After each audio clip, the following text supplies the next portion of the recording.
The air in Lahore carries a heavy, humid weight that smells of roasting meat, sun-baked brick, and the faint, sweet scent of night-blooming jasmine. As the sun dips below the horizon, a thick orange haze settles over the Ravi River, blurring the lines between the ancient spires and the modern glass towers. This atmosphere defines the sensory experience of a city that has survived over 1,000 years of siege, expansion, and industrial rebirth. To walk these streets is to breathe in the dust of empires. Lahore lives through its stones. The city began its recorded journey around the year 1021 when the Ghaznavid Sultan Mahmud conquered the region, appointing Malik Ayaz as its first Muslim governor. Malik Ayaz did not just rule, he transformed a mud-walled settlement into a fortified urban center by erecting a massive brick citadel. This early engineering set the stage for a geographic dominance that utilized the Ravi River as a natural moat and a vital trade artery. The river allowed cargo ships in harbor to transport grain and textiles toward the Arabian Sea, connecting Central Asia to the global market. Early settlers recognized that this fertile floodplain was the perfect site for a regional capital. Control of Lahore meant control of the Punjab. For centuries, the city functioned as a gateway, its urban DNA shaped by the need for defense and the desire for artistic expression. When the Mughal Emperor Akbar arrived in 1584, he looked at the crumbling mud structures and envisioned a metropolis made of permanent red sandstone. He initiated a massive construction project, rebuilding the Lahore fort with 2,000 laborers who hauled massive blocks from the Aravalli Hills. Akbar also commissioned the construction of a heavy perimeter wall featuring 13 distinct gates, each serving as a specialized entry point for different trade guilds. These gates were not merely decorative, they were military checkpoints designed to withstand elephant-driven battering rams. Steel spikes were embedded in the wood. The Mughal era represented the first great transformation of Lahore, turning it into a garden city of unparalleled scale. Under Emperor Shah Jahan, the city saw the addition of the Shalamar Gardens, a 16-hectare complex that utilized a revolutionary hydraulic system to power 410 fountains. Engineers designed a canal known as the Shah Nahar, which brought water from the Rajpur Hills over a distance of 160 kilometers. This was a monumental feat of 17th-century physics. Gravity-fed pipes maintained constant pressure. The construction of the Badshahi Mosque in 1673 by Emperor Aurangzeb pushed the limits of traditional masonry, featuring 3 massive marble domes and 4 minarets reaching 54 meters into the sky. It cost over 600,000 rupees at the time, an astronomical sum for a single house of worship. Architects used a specific mixture of lime, molasses, and pulses to create a mortar that has resisted earthquakes for 3 centuries. The sheer weight of the red sandstone blocks required foundational pits dug deep into the river silt. As the Mughal sun set, the Sikh Empire under Maharaja Ranjit Singh took control, further modifying the city's skyline. Jean-Baptiste Ventura, a Napoleonic general who served the Maharaja, introduced European military architecture to the local defense systems, modernizing the city's garrison. He rebuilt the outer ramparts to accommodate modern artillery. This fusion of French military planning and Eastern aesthetics created a unique hybrid city. Then came the British in 1849. The colonial engineers viewed Lahore as the administrative heart of the northwest frontier. They moved the center of gravity away from the cramped walled city toward the south, creating the Mall Road as a central axis for a new imperial Lahore. Sir Gunga Ram, often called the father of modern Lahore, became the most influential figure of this era. He was a civil engineer who designed the Lahore Museum, Aitchison College, and the General Post Office using a style known as Indo-Saracenic. This architecture used steel-framed structures hidden behind traditional red brick facades. Gunga Ram calculated the stresses for the city's first modern waterworks and sewage systems. He transformed the way the city functioned. In 1947, the partition of India and Pakistan turned Lahore into a frontline city overnight, leading to a massive demographic shift that strained its Victorian-era infrastructure. Millions of refugees arrived, forcing the city to expand horizontally at a frantic pace. Concrete mixers worked 24/7 as new neighborhoods like Gulberg and Samanabad were carved out of agricultural land.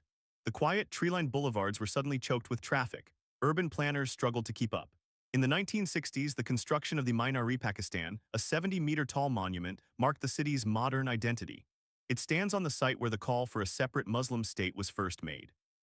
The structure sits on a base shaped like a 5-pointed star, utilizing reinforced concrete and white marble. This project signaled a shift toward modernist architecture in Pakistan. However, beneath this modern surface lies a complex network of hidden layers. The Lahore fort contains a series of secret tunnels that were used by the royal family to escape to the river during times of war. Some of these tunnels are large enough to accommodate horses and small carts. There are also deep, subterranean basements known as sard khanas designed to stay cool during the 45 degrees Celsius summer heat. These underground districts remain largely unexplored by the public today.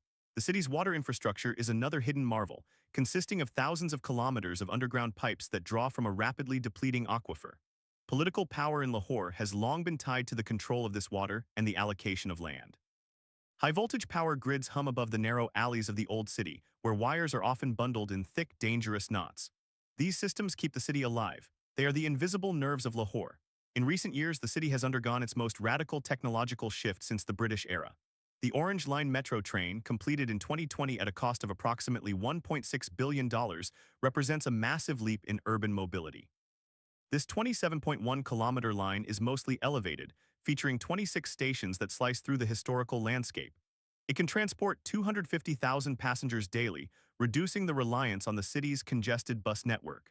Seeing a subway train arriving at a station against the backdrop of a 400-year-old mosque is a jarring visual of the new Lahore.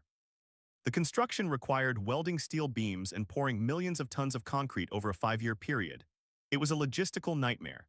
Engineers had to navigate the fragile foundations of the Shalamar Gardens, leading to intense legal battles over heritage preservation. Simultaneously, the Ravi Riverfront Urban Development Project seeks to build a new city on the banks of the river. This $7 billion megaproject aims to create a smart city with high-rise skyscrapers and sustainable waste management. Skeptics point to the environmental impact on the already distressed Ravi River. The river is currently more of a sewage canal than a waterway. Climate change has introduced the fifth season to Lahore, the smog.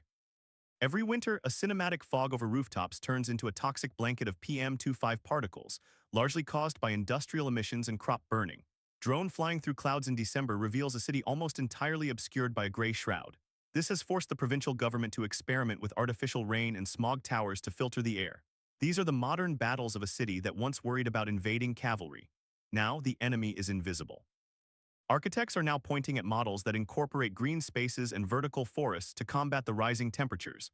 The current generation of skyscrapers in the Gulberg district features reflective glass and energy-efficient cooling systems.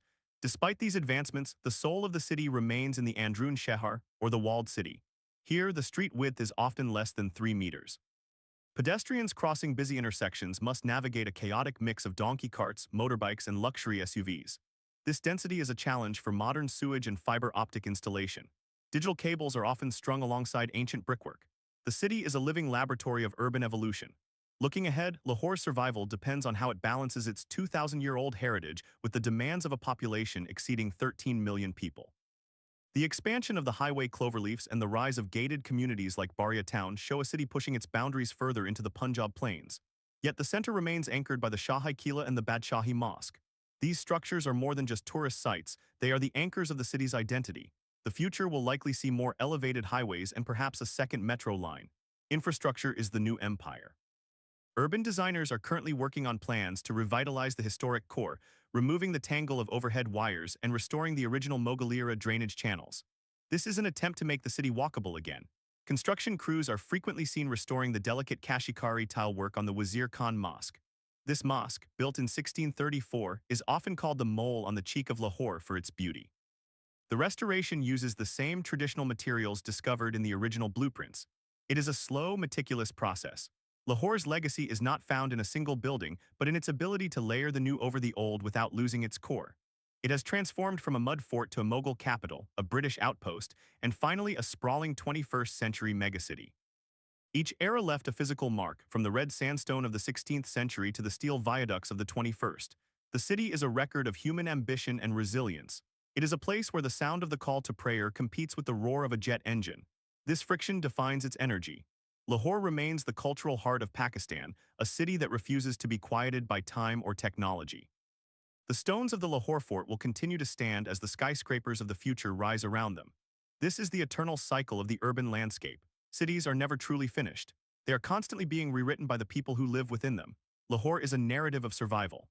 As the golden hour drone shots capture the light hitting the ancient sea wall of the fort, one realizes that this city is a masterpiece of engineering and adaptation. It is a testament to the enduring power of the urban spirit. The story of Lahore is the story of humanity's desire to build something that lasts. Every brick tells a story. Every street leads to a new discovery. This is the secret history of a city that has seen it all. It will likely see much more. The transformation continues.